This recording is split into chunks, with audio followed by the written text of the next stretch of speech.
දිග්ගින අඩු කරා. ඔව් ඔයා කියන්නේ 300 දැන් අරගොල්ලෝ 75000ට පිළිකාවට විකුණපු බේත දැන් 350යි. 350ට අඩු කරලා තියෙනවා. ඔව් කොහොමද වෙනස? මාර කොල්ල ගෑමන්නේ. මාර කොල්ල ගෑමකින් කෑවි. ඉතින් මෙයාම දිනව මාය කෙනෙක්. ඔව් මෙයා දිනවල මේ බලමු ගම්ම ලොකුවට ගමට වැඩක් කරගන්න. ගම්වල පාරවල් ටික. ඔය කවුරුත් ඇවිල්ලා ඔය පාරවල් හදා ගන්න ඕනේ. ඔය මිනිස්සු කරේ ගොඩක් හොරාකාපු නැත්තම් මේ පාරවල් ඔක්කොම හදා ගන්න තිබ්බා. ආවෝ මනගන ගියා. ඕ මයින්නවා යනවා තම අපේ ගොල්ලෝ. දැන් අපේ තියෙනවා මේ ග්‍රාම කමිටුවක් තියෙනවා. දැන් කටියාවට අදාළ 10 දෙනෙක් ඉන්නවා අපේ. දේශපාලන පක්ෂයේ 10 දෙනෙක්. ඒගොල්ලෝ තමයි ගමේ වැඩ වෙන් කරන්නේ. ඔව් රාජ්‍ය නිලධාරී 6 දෙනෙක් ඉන්නවා. පොලිසියත්. හාමුදුරුවෝත් ඉන්නවා පන්සලේ.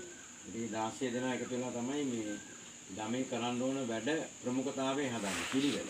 ඉස්සෙල්ලාම කරන්න ඕන වැඩේ මොකද්ද කියලා කමිටුව තමයි තීරණය කරන්නේ. දැන් දේශපාලනේ මම විදියට මට බෑ ඒ කරන්න.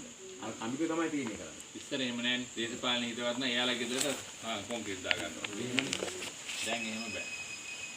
ප්‍රමුඛතාවය අනුව වැඩේ සිද්ධ කරනවා. සම් 6ෙම තියෙනවා කමිටු 6ක්. ඒ කමිටු 6 අනුව තමයි වැඩ කරන්නේ. අපි නේද? ඕනේ ඕනේ. අපි යනවා. අපි යන්නේ